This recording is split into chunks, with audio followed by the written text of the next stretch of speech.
Hello student, welcome back to my channel Curious Brain Physics. My name is Pratik Rajput and I am your physics teacher. तो last lecture में हमने देखा था resolution of vector. तो आज हम देखने वाले रिजोल्यूशन ऑफ वेक्टर के कुछ और एग्जांपल, ताकि हम अच्छे से समझ सकें रिजोल्यूशन ऑफ वेक्टर को। और साथ ही साथ हम आज देखने वाले हैं डायरेक्शन कोसाइन। इसके बाद हम कुछ इंपॉर्टेंट पॉइंट्स देखेंगे वेक्टर्स के बारे में, और एडिशन के कुछ क्वेश्चंस और कुछ टाइप ऑफ एडिशन के जो क्वेश्चंस हैं उनको डिस्कस करेंगे। उसके बाद हम देखेंगे स्केलर प्रोडक्ट या डॉट प्रोडक्ट। तो चलिए स्टार्ट करते हैं रिजोल्यूशन ऑफ वेक्टर से। तो लास्ट लेक्चर में मैंने आपको 3 पॉइंट बताए थे। पहला पॉइंट मैंने आपसे बोला था कि वेक्टर, जिस वेक्टर को आप रिजोल्व करने वाले हो और जिन दो कंपोनेंट में आप उस वेक्टर को रिजोल्व करोगे तो वो उसके डाइवर्जेंट पॉइंट से स्टार्ट होंगे। तो इसको और अच्छे से समझ लेते हैं। जैसे ये एक वेक्टर है, इस वेक्टर का नाम है वेक्टर एफ है ये कोई, और इस वेक्टर को आपको रिजोल्व करना है।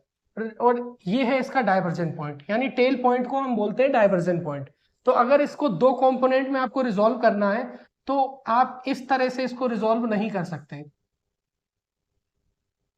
आपको ये जो कंपोनेंट में आप रिजोल्व करना चाहते हो वो उसके डाइवर्जेंट पॉइंट से ही स्टार्ट करना पड़ेगा। तो पहले पॉइंट का तो मतलब ये हो गया कि आपको यहां से स्टार्ट करना है रिजोल्व करना। दूसरा पॉइंट मैंने आपको बताया था कि आप दो कंपोनेंट में रिजोल्व करोगे और वो दो कंपोनेंट एक दूसरे से 90 डिग्री होंगे। जैसे अपने पास ये वेक्टर था f, और आपको रिजोल्व करना है कॉस में और साइन में। तो ये वेक्टर है अपने पास f, एक कंपोनेंट हो गया f cos थीटा, एक हो गया f sin थीटा। तो f cos थीटा और f sin थीटा ये दोनों कंपोनेंट आपस में 90 डिग्री पर होंगे। ये दोनों कंपोनेंट f cos थीटा और ये आपका f sin थीटा, ये दोनों कंपोनेंट आपस में 90 डिग्री पर होने वाले हैं।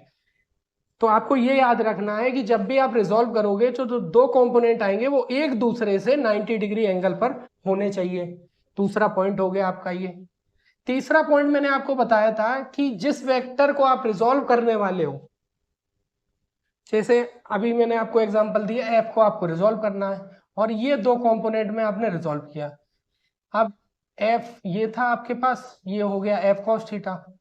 अब आपने बोला सर ये 90 डिग्री पर हो गया एफ साइन थीटा, बिल्कुल इन दोनों के बीच का एंगल 90 डिग्री है। पर ये जिस वेक्टर को आप रिजोल्व करना चाहते हो वो दो कंपोनेंट के बीच में ही लाई करना चाहिए। ऐसा क्यों है, इसको भी चलिए समझ लेते हैं और थोड़ा और अच्छे से इसको एक्सप्लेन करता हूं मैं आपको। तो जैसे आपको ये वाला वेक्टर गिवन है और एक वेक्टर ये गिवन है, ये ए वेक्टर है, ये बी वेक्टर है। मैंने आपको बताया था जब आप ए और बी को ऐड करते हो तो जो रिजल्टेंट वेक्टर है वो कुछ इस तरह से आने वाला है। इसका मतलब क्या है, मान लीजिए ए कोई एक फोर्स का वेक्टर है, बी भी कोई फोर्स का वेक्टर है। तो इस डायरेक्शन में दो फोर्स अप्लाई हो रहे हैं किसी एक ऑब्जेक्ट पर। यहाँ पर कोई ऑब्जेक्ट है जिस पर दो फोर्स इस तरह से अप्लाई हो रहे हैं, कोई बॉक्स हो सकता है, कुछ भी हो सकता है, कोई एक ऑब्जेक्ट है। तो इसका मतलब ये होता है कि जब आप दो वेक्टर्स को एक पॉइंट पर अप्लाई करते हो या फिर उन दो वेक्टर की जगह एक सिंगल वेक्टर, ये दो वेक्टर जो इस पर इफेक्ट डालेंगे, जो भी कुछ इफेक्ट होगा इस ऑब्जेक्ट पर, ये कोई ब्लॉक हो सकता है, कुछ भी हो सकता है, इस ऑब्जेक्ट पर ए और बी जो इफेक्ट डालने वाले हैं वही इफेक्ट, सेम इफेक्ट एक सिंगल वेक्टर भी डाल सकता है। तो इसका मतलब हुआ इन दोनों को जब ऐड किया तो जो रिजल्टेंट है वो ये आया। तो आप इनको रिमूव कर, अगर आप इनको रिमूव करो और एक सिंगल आप वेक्टर अगर ड्रॉ करते हो तो सेम इफेक्ट इन दोनों की वजह से जो होगा वही इसकी वजह से होगा, इसलिए इसको बोलते हैं रिजल्टेंट। तो आपने देखा जब दो वेक्टर को आप ऐड करते हो तो उनका रिजल्टेंट कहीं मिड में लाई, सॉरी इन बिटवीन लाई करता है, मिड में नहीं। यहां पर एंगल है अगर अल्फा तो यहां पर एंगल है बीटा। अब ये अल्फा बीटा इक्वल भी हो सकते हैं और अल्फा बीटा डिफर भी कर सकते हैं। अल्फा बड़ा हो सकता है, बीटा छोटा हो सकता है, बीटा बड़ा हो सकता है, अल्फा छोटा हो सकता है, कुछ भी हो सकता है। पर जो रिजल्टेंट है वो कहीं ना कहीं इन दोनों के बीच में लाई करेगा। रिजोल्यूशन ऑफ वेक्टर्स जस्ट इसका रिवर्ट केस है। अब क्या है, आपको एक सिंगल वेक्टर गिवन है, जैसे ये वेक्टर आपको गिवन था एफ, और आपको ये बताना होता है रिजोल्यूशन में कि अगर ये वेक्टर एफ है और अगर इस तरह से ऐड होके एक रिजल्टेंट मिलता है तो आपको ये बताना है कि किन दो वेक्टर से मिलके ये बना होगा। तो आपने यहां लिख दिया एफ कॉस थीटा, और इसके 90 डिग्री पर आपका बनेगा एफ साइन थीटा। अब ये क्लियर है कि ये और ये दोनों आपस में 90 डिग्री पर होंगे, पर यहां पर एंगल हो सकता है 30 डिग्री हो, यहां पर एंगल हो सकता है आपका 60 डिग्री हो, पर इन दोनों के बिटवीन जो एंगल होगा वो 90 डिग्री होगा। और जो वेक्टर आपने रिजॉल्व, जिस वेक्टर को आप रिजॉल्व करना चाहते हो वो इन दोनों वेक्टर के बिटवीन ही लाई करना चाहिए। इसी जस्ट ये जो केस है जस्ट इसका उल्टा केस है। इस केस में क्या था, दो वेक्टर आपको गिवन थे और उनको ऐड करके आप तीसरा वेक्टर निकाल रहे हो। यहां पर आपको एक वेक्टर गिवन है और आप इस बार वो दो वेक्टर निकाल रहे हो जिनसे मिलके ये बना हुआ है। चलिए अब रिजॉल्व करने की और कुछ कंडीशंस भी देखते हैं। ये तो इंपॉर्टेंट पॉइंट्स थे जो आपको याद होने चाहिए। अब वेक्टर को रिजॉल्व करने के लिए बेटा कुछ पॉइंट्स आपको और पता होने चाहिए ताकि आप उसको अच्छे से समझ सको, रिजॉल्व कर सको।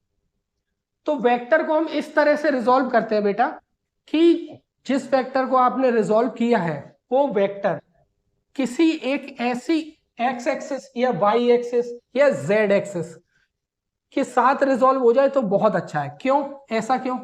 अगर हम ये वेक्टर f, अभी यहां पर मैंने आपसे बोला था ये रहा f वेक्टर, ये एग्जांपल हमने वापस लिए। अब x एक्सिस का आप जानते हो आई कैप, ये जो आई कैप है यूनिट वेक्टर x डायरेक्शन का, x की डायरेक्शन का ये जो आई कैप है ये x की डायरेक्शन को दिखाता है। ये यूनिट वेक्टर है x डायरेक्शन का आई कैप। तो अगर आप इस वेक्टर को x की डायरेक्शन में रिजॉल्व करते हो तो आपको उसका डायरेक्शन भी पता चल जाएगा। इसलिए हम इस तरह से रिजॉल्व करते हैं कि ताकि वो किसी एक एक्सिस के अबाउट रिजॉल्व हो जाए ताकि आपको उसकी डायरेक्शन लिखने में प्रॉब्लम ना हो। तो अगर इसके साथ आपको एंगल गिवन है थीटा तो ये कंपोनेंट आ गया आपका एफ कॉस थीटा, और इस कंपोनेंट के 90 डिग्री पर दूसरा कंपोनेंट होगा एफ साइन थीटा।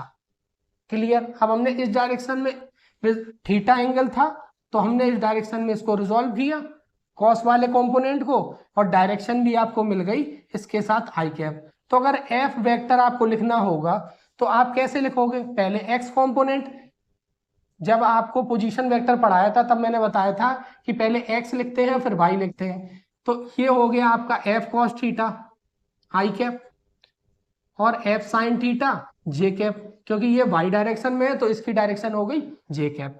तो ये दो वेक्टर हैं जिनसे मिलके ये आपका f बना है।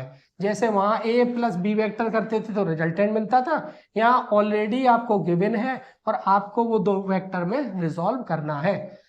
तो आई एक्स और वाई में इसलिए रिजॉल्व करते हैं ताकि आपको उनकी डायरेक्शन मिल सके, क्योंकि अगर आप किसी और डायरेक्शन में रिजॉल्व करोगे तो आपको वो पर्टिकुलर डायरेक्शन निकालना पड़ेगा।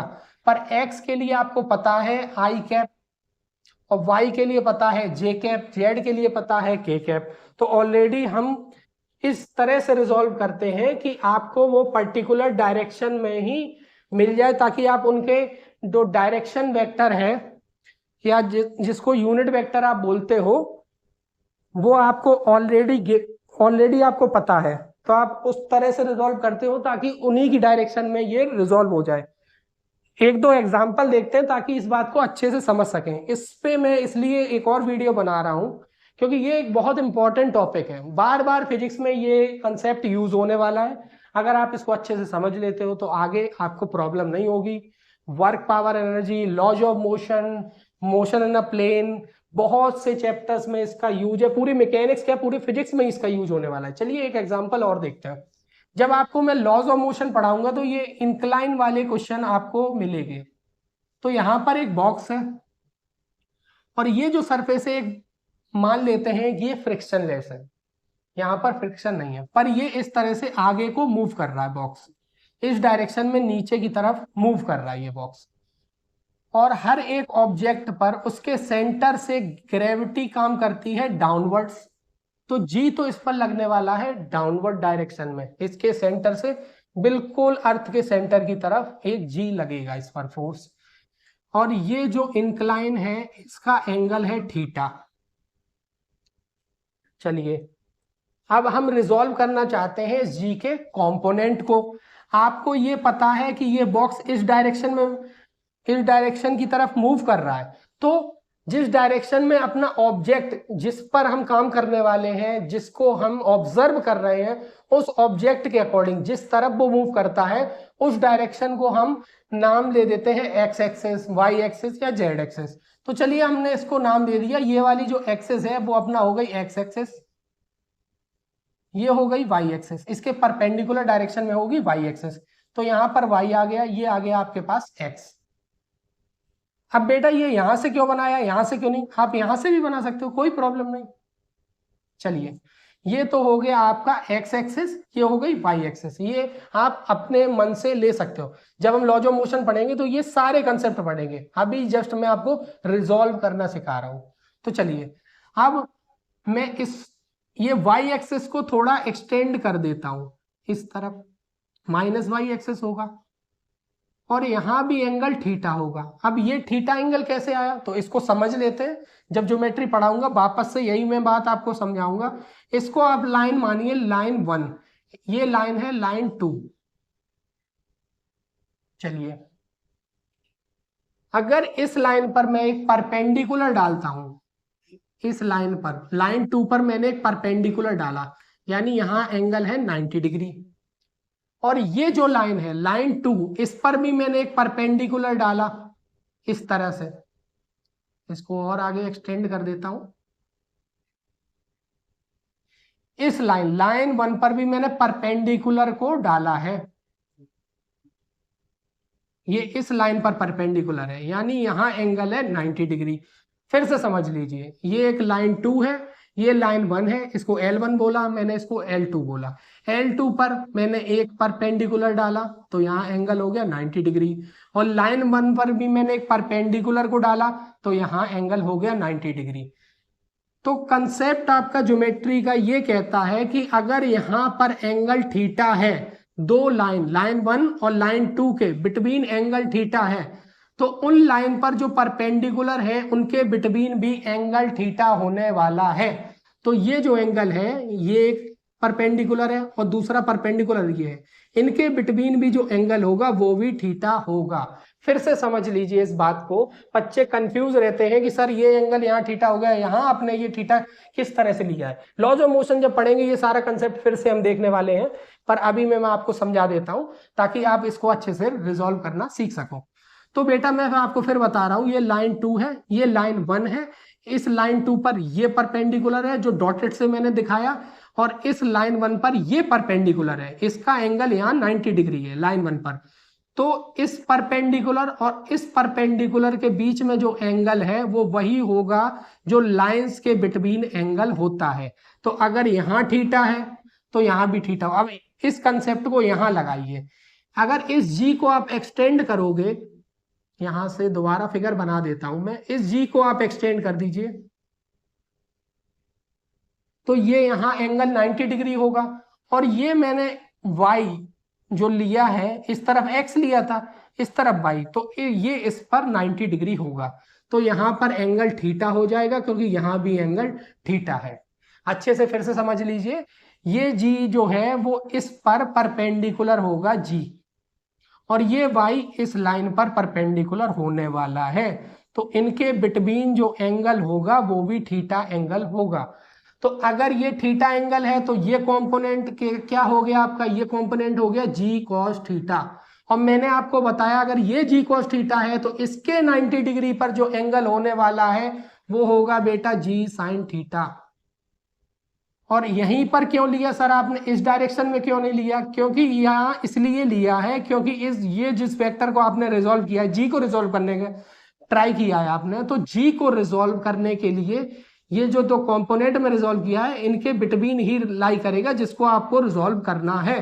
तो अपने को जी को रिजॉल्व करना है तो वो दो कंपोनेंट के बिटवीन ही लाई करना चाहिए, और ये जी साइन थीटा जी कॉस थीटा एक दूसरे के साथ 90 डिग्री पर होंगे। समझ भी आता है क्योंकि जी साइन थीटा आपका एक्स डायरेक्शन में है और जो जी कॉस थीटा है वो माइनस वाई की डायरेक्शन में है। ये फिगर यहां से फिर से देख लेते हैं, ये आपका आ गया जी साइन थीटा, और ये जो कंपोनेंट आ गया वो आपका आ गया जी कॉस थीटा, और यहां पर ये है जी, यही आपका माइनस वाई एक्सिस भी है, और यहाँ पर प्लस वाई एक्सिस है, और ये जो है ये एक्स एक्सिस है, और ये जो है माइनस एक्स एक्सिस है, ये जो है एक्स एक्सिस है, और यहाँ पर एंगल है आपका थीटा। तो आई होप आपको ये रिजोल्यूशन समझ आया होगा कि जी कॉस थीटा जी साइन थीटा में किस तरह से जी को मैंने रिजोल्व किया, और ये बहुत इंपॉर्टेंट कंसेप्ट है। जब आप लॉज ऑफ मोशन पढ़ोगे मैं ये वापस से आपको समझाऊंगा, पर आप अगर आपको समझ आया बहुत अच्छा, नहीं आया इस वीडियो को वापस से देखिए और इसको समझने की कोशिश कीजिए। ये बहुत सिंपल है, आपको समझ आ जाएगा ये। फिर भी कोई डाउट होता है तो आप कमेंट में लिखिए, मैं इसको वापस से एक्सप्लेन करने की कोशिश करूंगा। बच्चों को काफी कंफ्यूजन होता है इसमें कि सर ये एंगल थीटा कैसे आया, ये रिजॉल्व इसी डायरेक्शन में क्यों किया। तो जब हमने इस डायरेक्शन में रिजॉल्व किया तो आप देख रहे हो जी का ये जो y है यहाँ पर, और यहाँ है माइनस वाई, तो यहाँ पर जो g है वो आ जाएगा माइनस माइनस, क्योंकि ये डायरेक्शन नेगेटिव है, और y डायरेक्शन है तो j कैप, जी को हम लिखना चाहते हैं, जी वेक्टर को लिखना चाहते हैं, तो जी ये हो गया, और ये डायरेक्शन पॉजिटिव है तो ये आ गया जी कॉस थीटा, और इसकी डायरेक्शन क्या है एक्स, तो ये आ गया आई कैप। तो ये इस तरह से हमने जी को कंपोनेंट में रिजोल्व किया, और लिखने के लिए आपको यहाँ पर लिख के भी आपको समझा दिया कैसे आया। जी बना है इन दोनों से मिलकर, जी कॉस थीटा आई कैप क्योंकि ये पॉजिटिव डायरेक्शन है, माइनस जी सॉरी यहां पर होगा जी साइन थीटा, जी साइन थीटा, जी साइन थीटा आई कैप माइनस जी कॉस थीटा जे कैप। ये नेगेटिव डायरेक्शन में था इसलिए नेगेटिव आया, ये पॉजिटिव वाई एक्सिस है, ये नेगेटिव वाई एक्सिस है, तो यहाँ माइनस साइन आ गया। वाई एक्सिस है इसलिए यहाँ पर इसकी डायरेक्शन हो गई जे कैप, ये पॉजिटिव एक्स एक्सिस है तो इसके लिए जी साइन थीटा और आई कैप। तो ये तो लिखने का तरीका हो गया। चलिए एक और एग्जांपल देखते हैं इसी रिजोल्यूशन पर। इसको अच्छे से आपको समझ लेना है क्योंकि फिजिक्स में बार बार ये कंसेप्ट यूज होगा। अभी इस चीज को अच्छे से समझ लेंगे तो आगे चल के आपको फिगर बनाने में रिजोल्व करने में प्रॉब्लम नहीं होगी। एक बार आपने रिजोल्व कर लिया तो आपका क्वेश्चन लगभग 70% कंप्लीट हो जाता है रिजोल्व करने पर ही। उसके बाद कैलकुलेशन करना है, बस आपका आंसर। चलिए बेटा एक और एग्जाम्पल ले लेते हैं रेजोल्यूशन को समझने के लिए। लास्ट क्लास में हमने एक एग्जाम्पल लिया था, यहाँ पर प्लस क्यू चार्ज था, यहाँ पर भी प्लस क्यू चार्ज है, और ये भी प्लस क्यू चार्ज है, और ये जो ज्योमेट्री फॉर्म हो रही है ये एक इक्विलेटरल ट्राइंगल बन रहा है। इक्विलेटरल ट्राइंगल क्या होता है बेटा? ऐसा ट्राइंगल जिसमें सभी साइड्स 1 2 3 तीनों साइड्स इक्वल हो, जो भी एंगल है, यहाँ पर 3 एंगल है, तीनों एंगल इक्वल होने चाहिए, ऐसे ट्राइंगल हो इक्विलेटरल ट्राइंगल बोला जाता है। तो यहाँ पर ये इन ट्राइंगल के इंटरनल एंगल का सम होता है 180 डिग्री, तो ये हो गया 60, ये हो गया 60, ये हो गया 60, तो यहाँ पर जो एंगल है वो आपका 60 डिग्री है। यहाँ पर भी एंगल होगा 60 डिग्री, और ये भी एंगल होगा 60 डिग्री, और ये तीनों साइड्स इक्वल होंगे। इस चार्ज पर किसी भी चार्ज को हम ले सकते हैं, ये भी प्लस क्यू है, ये भी प्लस क्यू है, ये भी प्लस क्यू है। चलिए हम लेते हैं ये वाला चार्ज, इस पर हम फोर्स निकालना चाहते हैं इस चार्ज की वजह से और इस चार्ज की वजह से। अगर ये पॉजिटिव है और ये भी पॉजिटिव है तो लाइक चार्जेस जो होते हैं वो रिपेल करते हैं। लाइक का मतलब सेम चार्जेस, ये भी प्लस क्यू, ये भी प्लस क्यू, ये रिपेल करेंगे, एक दूसरे से दूर जाने की कोशिश करेंगे। अनलाइक चार्जेस यानी प्लस होता और ये माइनस, अनलाइक चार्जेस एक दूसरे को अट्रैक्ट करते हैं यानी एक दूसरे की तरफ आने की कोशिश करते हैं। पॉजिटिव पॉजिटिव में दूर जाने की कोशिश करेंगे, अगर नेगेटिव नेगेटिव होते तब भी दूर जाने की कोशिश करेंगे। तो इस चार्ज की वजह से इस चार्ज पर जो फोर्स होगा उसकी डायरेक्शन इसी लाइन के अलोंग होगी।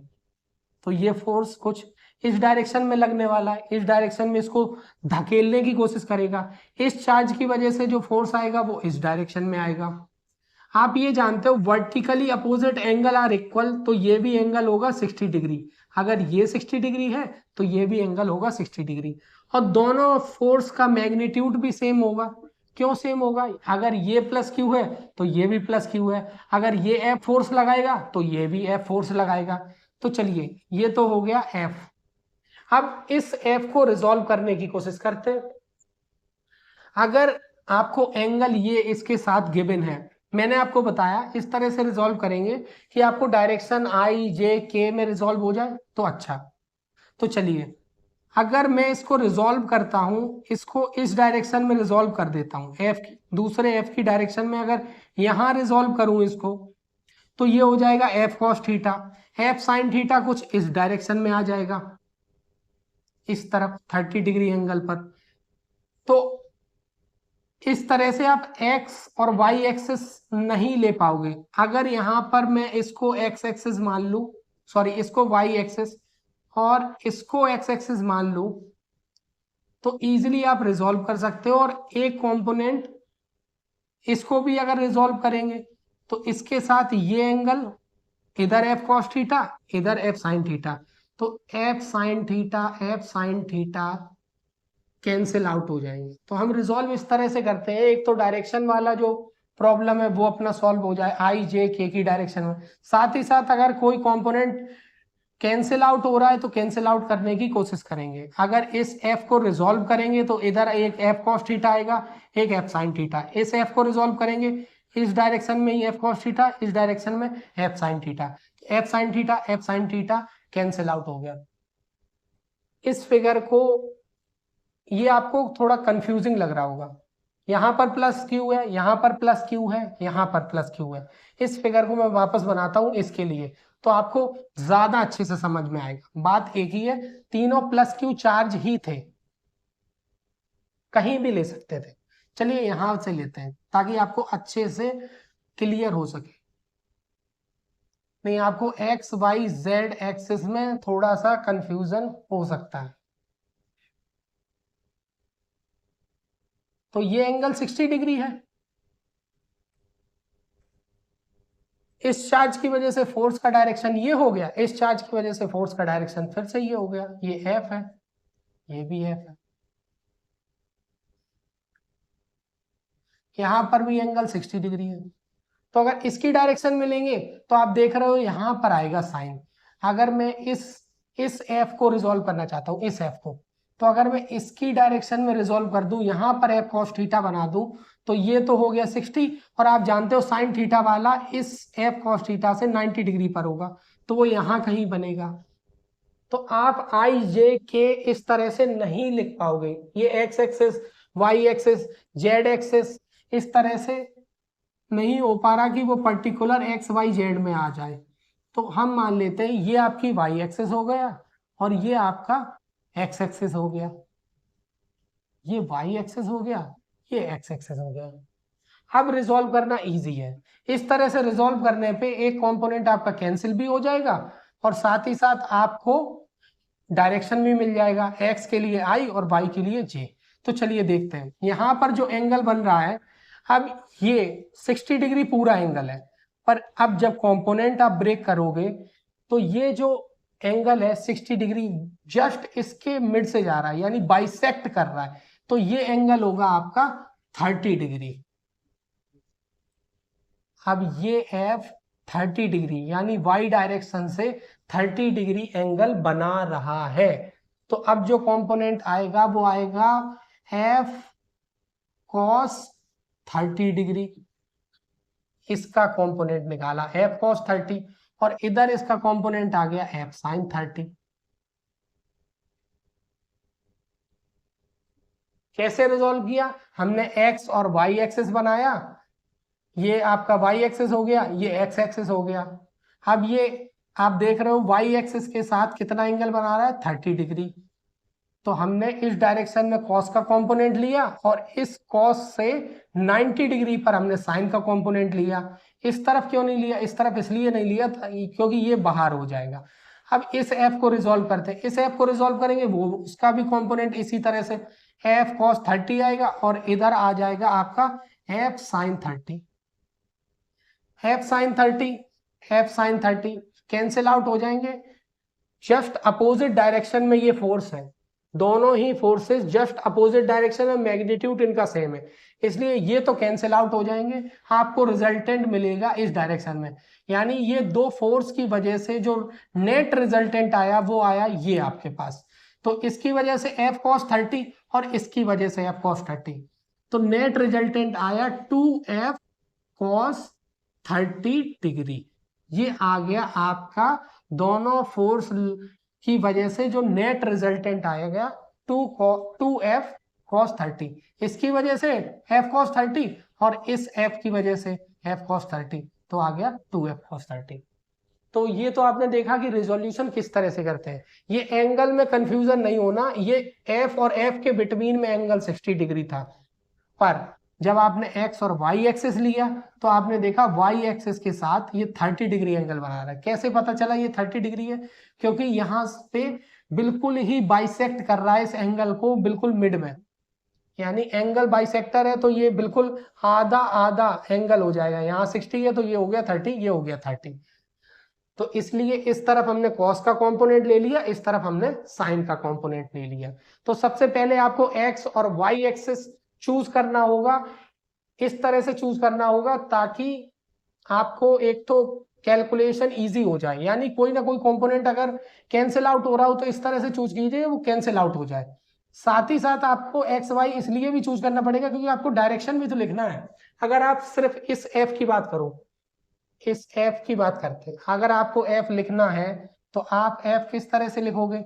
आपका एक्स डायरेक्शन में पहले एक्स को लिखते हैं, नेगेटिव एक्स डायरेक्शन में तो -F cos 30 डिग्री, और ये पॉजिटिव वाई डायरेक्शन में तो ये आ गया F, सॉरी यहाँ पर साइन होगा नॉट कॉस, साइन, और ये आ गया आपका वाई डायरेक्शन में F cos 30 डिग्री। इस तरह से तो आप इस वेक्टर को लिख सकते हो, यानी इन दो वेक्टर से मिलकर के बना है आपका ये वाला वेक्टर। तो इस तरह से रिजॉल्व करते हैं।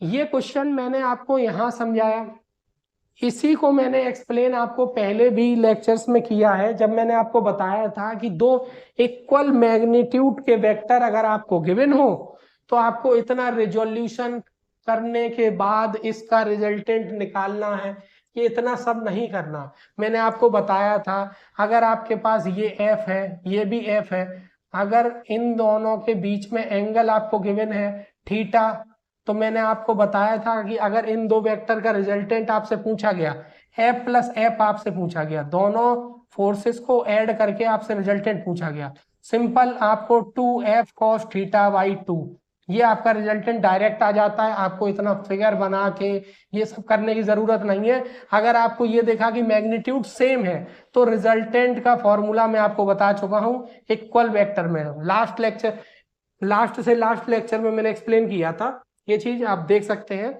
लेक्चर्स में, इक्वल वेक्टर्स का मैग्नीट्यूड किस तरह से निकालते हैं। तो यहाँ पर आ जाएगा 2F cos थीटा बाई 2, वही आपका आंसर आया, देख लीजिए आप 2F cos theta by 2, 60 degree है इन दोनों के बीच में, यहाँ जो एंगल होगा इन दोनों के बीच में उसका आधा लेना है, तो यहाँ पर 60 डिग्री था उसका आधा हो गया 30, तो 2F cos थीटा बाई 2। इतना फिगर बनाने के बाद ये सब करना पड़ा आपको, डायरेक्ट आप इसको याद रखिए, इतना कैलकुलेशन से और इतना फिगर और ग्राफिकली करने से आप बच जाओगे। कब बचोगे? जब आपको इक्वल मैग्नीट्यूड के वेक्टर दिख जाए तो आपको इतना फिगर बनाने की जरूरत नहीं, आप डायरेक्ट फॉर्मूला लगाइए, आंसर आ जाएगा। ये तब है जब दोनों वेक्टर्स को ऐड कर रहे हो, अगर सब्ट्रैक्ट कर दे तो ये फॉर्मूला बन जाता रिजल्टेंट का 2F sin थीटा बाई 2। ये मैंने लेक्चर में एक्सप्लेन किया है, आप जाके वो लेक्चर देख सकते हैं, आपको बेल आइकन में वो लेक्चर मिल जाएगा। चलिए,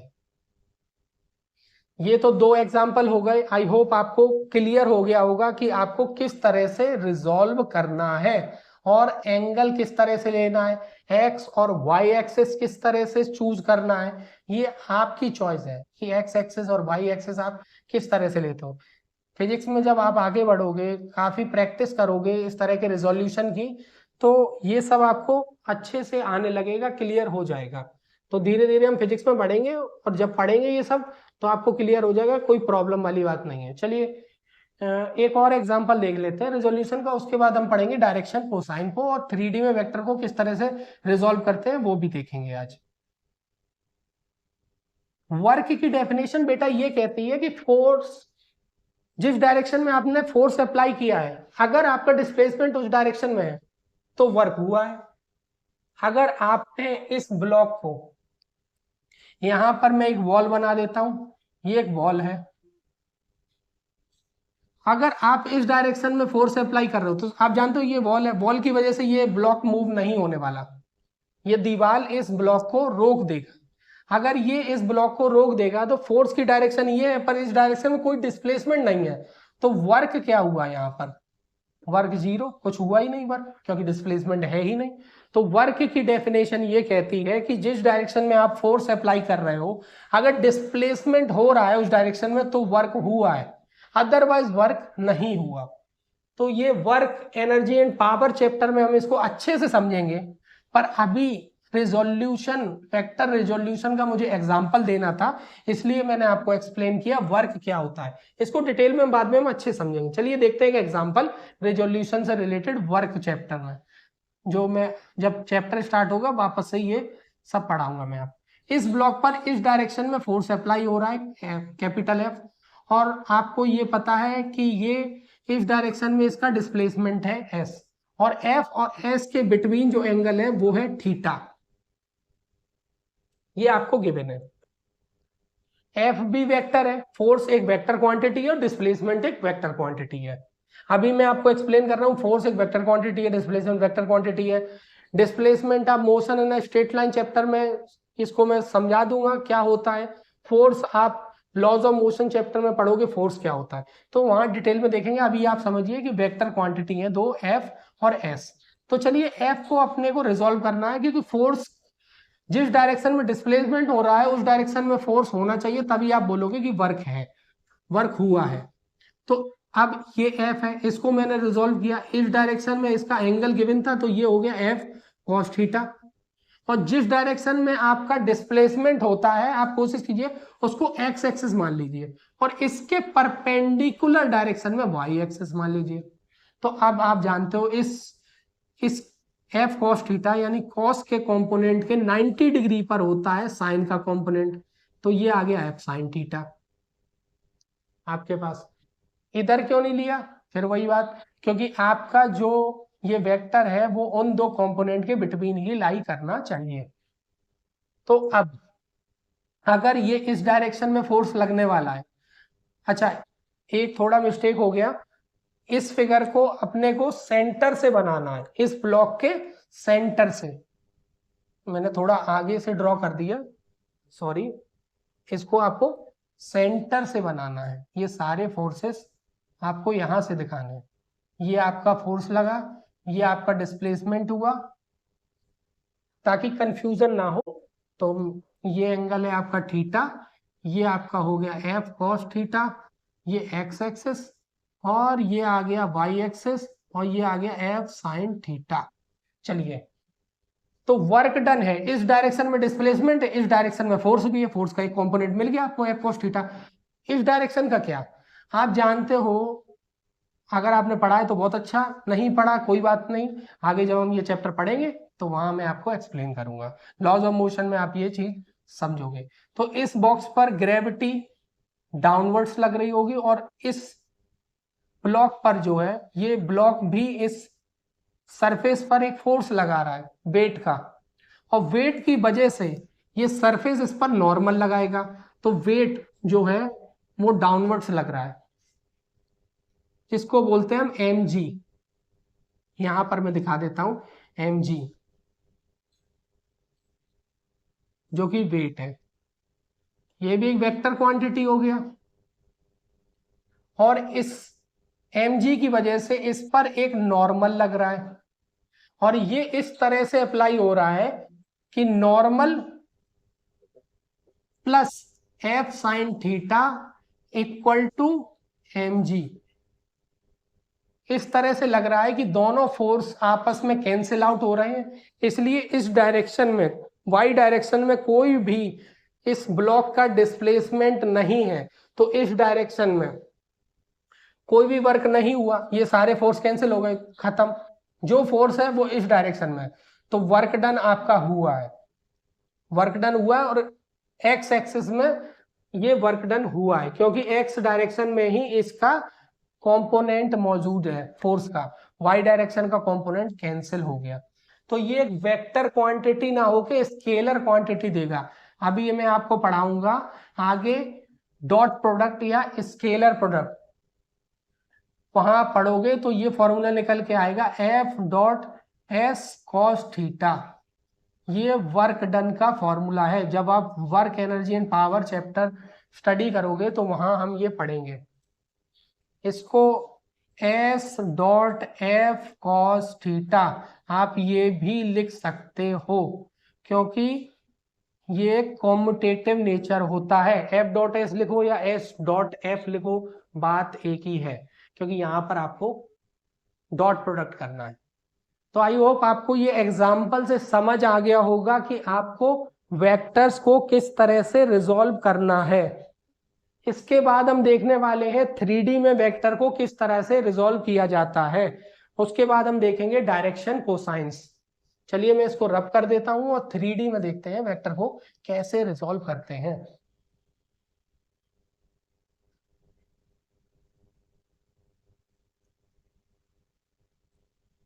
ये आपके पास बेटा एक्स एक्सिस है, ये वाई एक्सिस है और ये जेड एक्सिस है, और यहां पर ओरिजिन है। और ये कोई इस तरह से वेक्टर आपको गिवन है।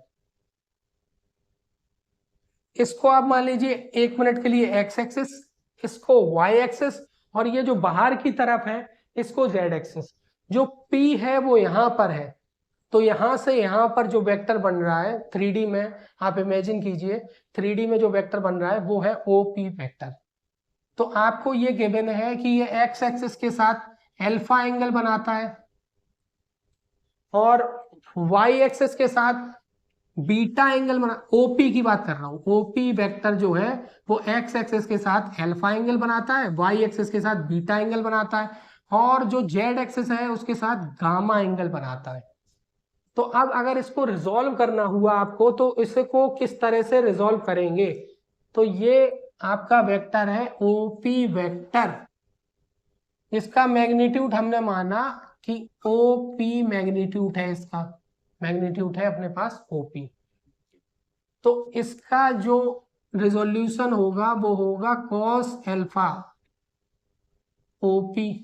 एक्स डायरेक्शन में ये हमने रिजॉल्व किया इसको। वाई डायरेक्शन के लिए मैग्नीट्यूड कॉस बीटा वाई के लिए, ओपी कॉस गामा जेड के लिए। 3D 2D में ये होता था कि आपको एक एंगल गिवन होता था, उसी के अकॉर्डिंग आप कॉस कंपोनेंट और साइन कंपोनेंट लेते थे। पर 3D में ऐसा नहीं है, आपको तीनों एक्सिस के साथ एंगल पता होने चाहिए, अल्फा बीटा और गामा। आप जो मैग्नीट्यूड है, आप इस मैग्नीट्यूड से इसके कॉस कोसाइन वाला जो एंगल है उसको आप मल्टीप्लाई करोगे तो आपके पास यहां पर उस डायरेक्शन में इसका कंपोनेंट निकल कर आएगा। तो एक्स डायरेक्शन में इसका कंपोनेंट निकल आया, ये ओपी का मैग्नीट्यूड इनटू कॉस एल्फा, जो एंगल गिवन होगा वो। यहाँ पर साइन नहीं मिलेगा आपको, सिर्फ कॉस देखने को मिलेगा। वाई डायरेक्शन में कॉस बीटा, इसी तरह से जेड डायरेक्शन में कॉस गामा, सिर्फ कॉस कॉस आया। एक्स में अल्फा था, वाई के साथ बीटा एंगल बना रहा था, जेड के साथ गामा एंगल। बस आपको मैग्नीट्यूड के साथ उसके कॉस के एंगल को मल्टीप्लाई करना है तो ये रिजॉल्व हो जाएगा। अब ये किस तरह से आया, इसका क्या डेरिवेशन है, अगर आप कमेंट बॉक्स में मुझे बोलोगे कि सर इसका डेरिवेशन एक्सप्लेन कीजिए, मैं आपको डेरिवेशन एक्सप्लेन कर दूंगा। पर ये सिंपल है, आपको इतना ही काम का है, इतना ही याद रखना है। अगर आप बोलोगे इसका सर डेरिवेशन कीजिए तो मैं इसका डेरिवेशन भी कर दूंगा। डेरिवेशन करने के लिए इसका थोड़ा फिगर बनाना पड़ेगा, थोड़े अच्छे से 3D में आपको इमेजिन कराना पड़ेगा, तो उसमें थोड़ा सा लंबा लेक्चर हो जाएगा।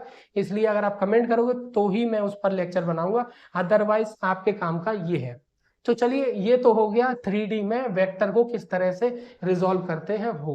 आप समझते हैं डायरेक्शन कोसाइन कि क्या होता है डायरेक्शन कोसाइन।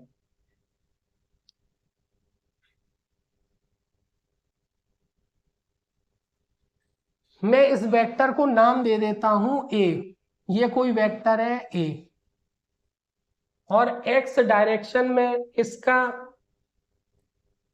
जो मैग्नीट्यूड है वो है ए एक्स, वाई डायरेक्शन में जो इसका मैग्नीट्यूड है, ये मैग्नीट्यूड है क्योंकि इस पर वेक्टर साइन नहीं लगाया मैंने, ए वाई, और जेड डायरेक्शन में जो इसका मैग्नीट्यूड है वो है ए जेड। चलिए, तो अगर मैं ए वेक्टर लिखता हूं तो वो हो जाएगा ए एक्स, एक्स डायरेक्शन का मैग्नीट्यूड, और साथ ही साथ उसका डायरेक्शन यानी आई कैप, प्लस ए वाई, वाई डायरेक्शन का मैग्नीट्यूड और वाई डायरेक्शन का यूनिट वेक्टर उसके साथ मल्टीप्लाई किया ताकि आपको डायरेक्शन मिल जाए। इसी तरह जेड के साथ ए जेड और जेड डायरेक्शन का यूनिट वेक्टर के कैप। चलिए, अगर मैं आपसे बोलूं इसका आप यूनिट वेक्टर लिखिए, यूनिट वेक्टर क्या होगा, A vector is equal to vector, sorry unit vector आपको लिखना है, यहां पर हो गया कैप, आपको ए का यूनिट वेक्टर लिखना है तो आपको वेक्टर को उसी के मैग्नीट्यूड से डिवाइड करना पड़ेगा, तो आपको यूनिट वेक्टर मिल जाएगा। तो मैंने अभी आपको बताया था एक्स डायरेक्शन में जो कंपोनेंट है वो निकल के आया था इस वेक्टर का मैग्नीट्यूड, यानी इस वेक्टर का magnitude into cos alpha x direction में।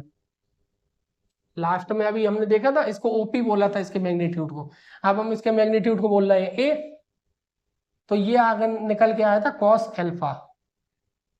तो अगर मैं कॉस अल्फा की आपसे वैल्यू पूछूं तो वो आ गई मैग्नीट्यूड ए upon x direction, x direction में अब हमने ले रखा है ए एक्स। फिर से समझ लेते हैं इसको, एक्स डायरेक्शन में जो मैग्नीट्यूड है वो क्या है ए एक्स, मैंने अभी आपको समझाया एक्स डायरेक्शन में आपने जो कंपोनेंट निकाला था वो निकाला था इसका मैग्नीट्यूड, इसका मैग्नीट्यूड ले लिया अब ए और इनटू इसका कॉस का एंगल कॉस अल्फा। तो अगर मैं आपसे बोलूं कि कॉस अल्फा की वैल्यू क्या होगी तो वो हो गई ए एक्स अपॉन मैग्नीट्यूड ए, ये हो गया, कोई प्रॉब्लम नहीं। चलिए यहां समझते हैं, इसको मैं लिखता हूं, तो अब ये आपका ए वेक्टर है तो यहां हो गया ए एक्स अपॉन, सभी को डिवाइड करना है मैग्नीट्यूड से यानी ए आई कैप, प्लस मैंने ए की जगह ये लिखा है ए वेक्टर को, ए वाई अपॉन मैग्नीट्यूड ए, सभी को अलग अलग से मैं डिवाइड कर देता हूं, यहां पर हो गया ए जेड अपॉन मैग्नीट्यूड ए के कैप। तो आप देख रहे हो कि यूनिट वेक्टर जो है वो होता है वेक्टर का उसके मैग्नीट्यूड से जब आप डिवाइड करते हो तो आपको यूनिट वेक्टर मिलता है। तो आपका ए वेक्टर था ए एक्स आई ए वाई जे ए जेड के, मैंने ए एक्स को मैग्नीट्यूड से डिवाइड किया तो एक्स डायरेक्शन का यूनिट वेक्टर मिला आपको, यहाँ वाई डायरेक्शन का यूनिट वेक्टर मिला, यहाँ जेड डायरेक्शन का यूनिट वेक्टर आपको मिला। क्लियर है ना, क्योंकि ये और ये कैंसिल हो जाएंगे, मैग्नीट्यूड मैग्नीट्यूड कैंसिल, बचा सिर्फ डायरेक्शन, तो ये x direction y direction z direction का यूनिट वेक्टर मिल गया। बस मैंने इसको एक्सपेंड करके लिख लिया है और कुछ नहीं किया है। तो आप यहां देखिए कॉस अल्फा की वैल्यू ये आ गई, इसी तरह से अगर आप कॉस बीटा की वैल्यू निकालोगे तो वो क्या आएगी, वाई डायरेक्शन और मैग्नीट्यूड से आपको डिवाइड करना पड़ेगा। अगर आप कॉस गामा की वैल्यू निकालने वाले हो तो जेड और उसके मैग्नीट्यूड से डिवाइड करना पड़ेगा। तो आप ए वेक्टर को लिख सकते हो, ये सॉरी ए यूनिट वेक्टर को लिख सकते हो, जो इसका यूनिट वेक्टर है उसको लिख सकते हो आप कॉस अल्फा, ये चीज कॉस अल्फा है, कॉस अल्फा आई कैप प्लस कॉस बीटा जे कैप प्लस कॉस गामा के कैप। तो ये जो कॉस अल्फा बीटा गामा जो आपको मिला है इन्हीं को बोलते हैं डायरेक्शन कोसाइन। डायरेक्शन कोसाइन क्यों बोलते हैं, क्योंकि बेटा ये जो वेक्टर है ओपी वेक्टर जिसको ए वेक्टर भी बोला है, अगर ये अपना एंगल चेंज करेगा अल्फा चेंज करेगा, अगर एक्स एक्सिस के साथ थोड़ा सा भी एंगल चेंज किया तो ये अपनी डायरेक्शन को चेंज कर देगा। बीटा वाई एक्सिस के साथ भी अगर इसका एंगल चेंज हुआ तो इसकी डायरेक्शन बदलेगी, जेड के साथ भी अगर एंगल चेंज हुआ तो इसकी डायरेक्शन बदलेगी। तो एक तरीके से cos alpha, cos beta, cos gamma इसकी डायरेक्शन को रिप्रेजेंट करते हैं। अगर ये एंगल चेंज हुए तो इस वेक्टर की डायरेक्शन चेंज होगी, इसीलिए इनको बोला जाता है डायरेक्शन। इनमें डायरेक्शन है, ये बात आपके समझ में आ गई कि एंगल चेंज होने पर ये वेक्टर की डायरेक्शन चेंज होगी। और डायरेक्शन कोसाइन क्यों बोलते हैं? क्योंकि यहाँ कॉस आ रहा है, तो इसलिए डायरेक्शन कोसाइन। तो ये देता है आपको डायरेक्शन कोसाइन। अब आप जानते हो यूनिट वेक्टर का मैग्नीट्यूड क्या होता है? वो होता है 1। तो इसीलिए अगर इसका मैग्नीट्यूड है 1 तो यहां पर आप लिख लीजिए 1। अब मैं पूछता हूं आपको इसका मैग्नीट्यूड बताना है, तो मैग्नीट्यूड निकालने के लिए मैंने आपको बताया था x कॉम्पोनेंट का स्क्वायर प्लस y कॉम्पोनेंट का स्क्वायर प्लस z कॉम्पोनेंट का स्क्वायर, उस पूरे का अंडर रूट। नहीं याद है तो फिर से देख लीजिए। अगर a आपको वेक्टर गिवन है axi प्लस ay जे प्लस ए जेड के, अगर आपको ये वेक्टर गिवन है और इसका मैग्नीट्यूड फाइंड करना है तो वो होता है अंडर रूट ए एक्स स्क्वायर प्लस ए वाई स्क्वायर प्लस ए जेड स्क्वायर।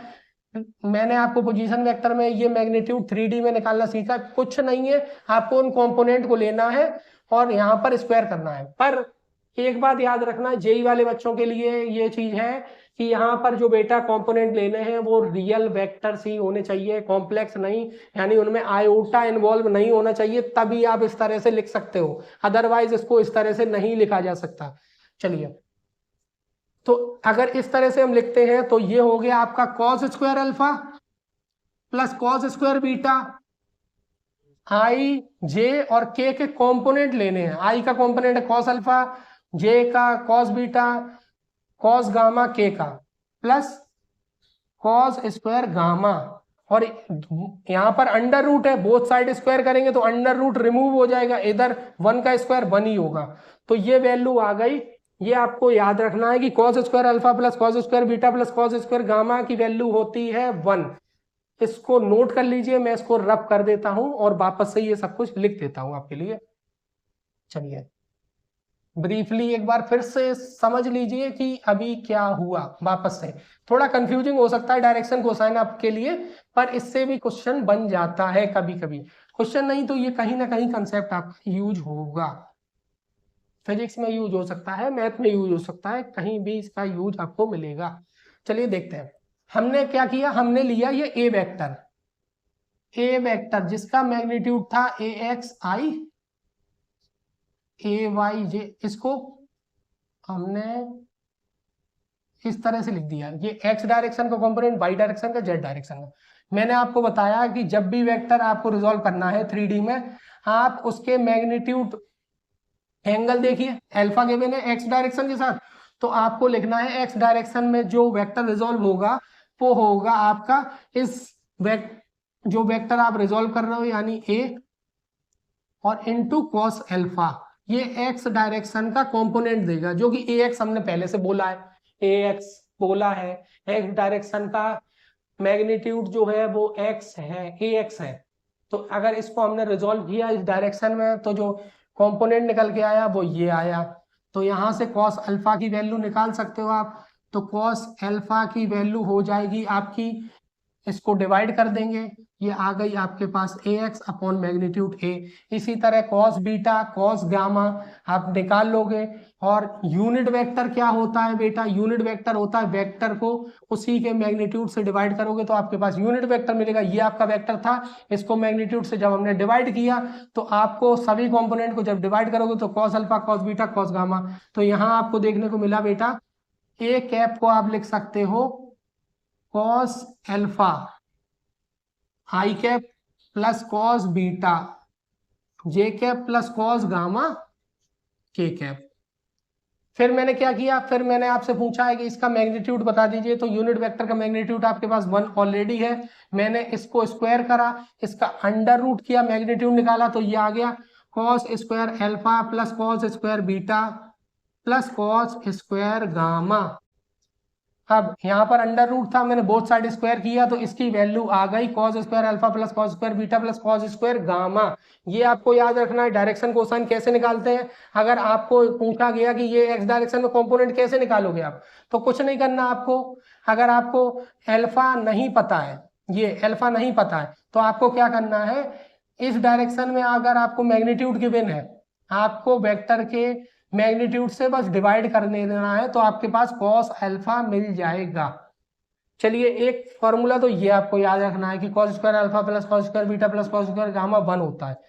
साथ ही साथ ये भी याद रखना है कि sign square alpha plus sine square beta plus sine square gamma ये 2 होता है। Sign square alpha plus sine square beta plus sine square gamma 2 कैसे होता है?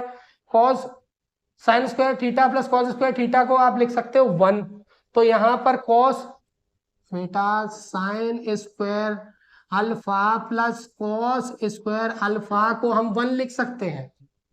तो यहाँ पर कॉस स्क्वायर अल्फा की वैल्यू अगर मैं इसको इधर पहुंचाऊंगा तो कॉस स्क्वायर अल्फा निकलेगा, वो होगा 1 minus sine square alpha. Sine square alpha 1 minus sine square alpha आ जाएगा।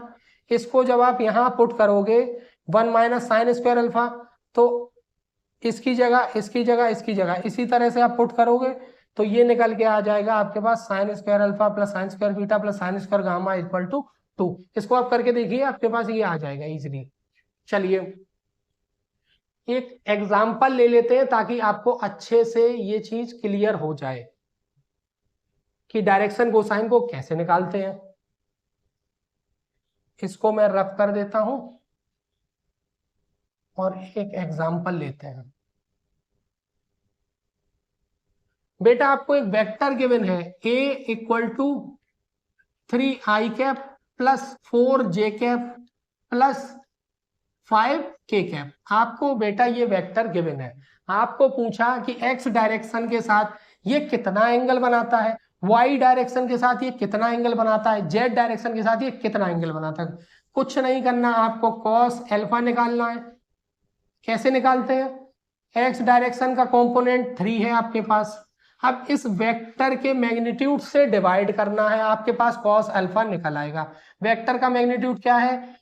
एक्स डायरेक्शन के कंपोनेंट का स्क्वायर 3 का स्क्वायर 9 प्लस 4 का स्क्वायर 16 प्लस 5 का स्क्वायर 25, ये आ गया आपका कॉस अल्फा।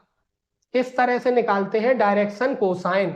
अगर आपसे पूछा गया कि एक्स डायरेक्शन का कंपोनेंट, वो तो डायरेक्ट ही आपको दिख रहा है, आप जब इसको इससे मल्टीप्लाई करोगे तो ये वाला मैग्नीट्यूड इधर मल्टीप्लाई होगा तो वो निकल के आ जाएगा एक्स डायरेक्शन, ये ए एक्स।